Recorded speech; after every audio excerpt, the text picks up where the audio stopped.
Hello, my name is Thais Romero and I'm doing weekly assignment number 2 regarding emergent bilinguals and TESOL. What's in a name? That was the article that we were to read.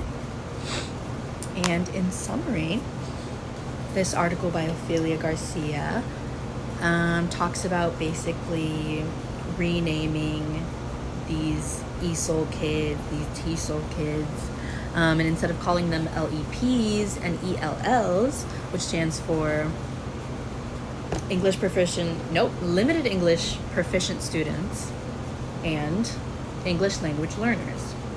And those terms Ophelia tries to explain in this article, and successfully so, are basically very limiting and negative terms to describe somebody who's just bilingual, simply bilingual.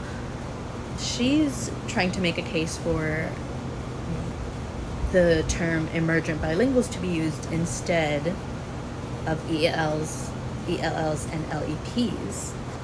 Negative terms versus more positive terms. She's trying to make a more positive future for these emergent bilinguals. I completely agree with that.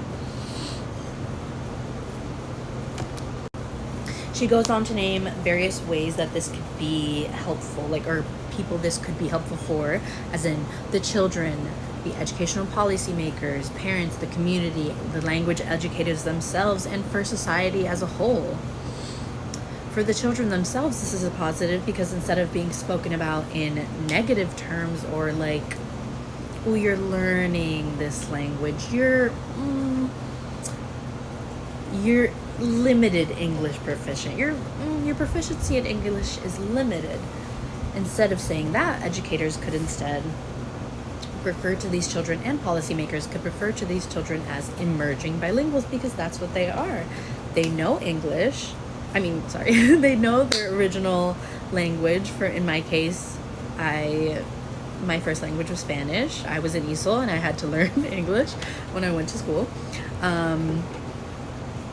So instead of this being a negative thing that they just started out learning Spanish, for instance, and then later had to learn English, that doesn't have to be a negative thing. She's trying to say, this is actually a really positive thing, which it is. I'm bilingual. I think that gives me more opportunities for jobs and for a lot of opportunities, educational opportunities.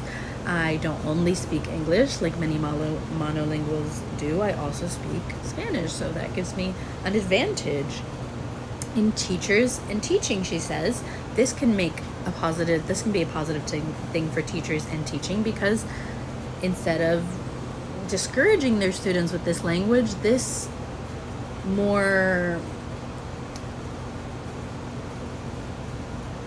I got stuck on a word. It's okay. So, teachers would be able to teach their students and hold higher expectations of these children, and not simply limit them in their English learning and thinking of that as a negative thing when it's a very positive thing. And these teachers could also use the children's home language and cultural practices in their actual classroom, and it would make the children learn even more efficiently.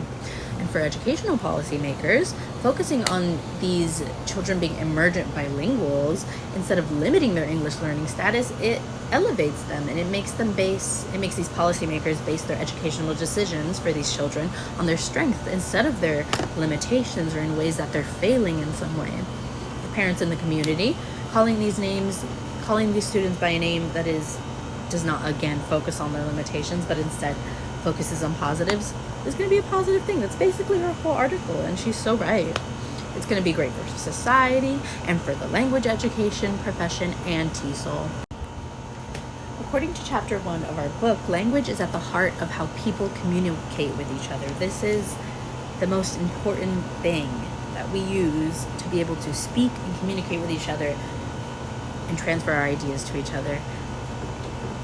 And I think that really connects with the reading as well, because that's basically what she's saying. Language is important. Language is a good thing. Language is something that should be celebrated and uplifted, not thought of as like a limitation. Like, oh, you speak 2 languages? Ooh, you're not that smart. Makes no sense. And I completely agree with this author.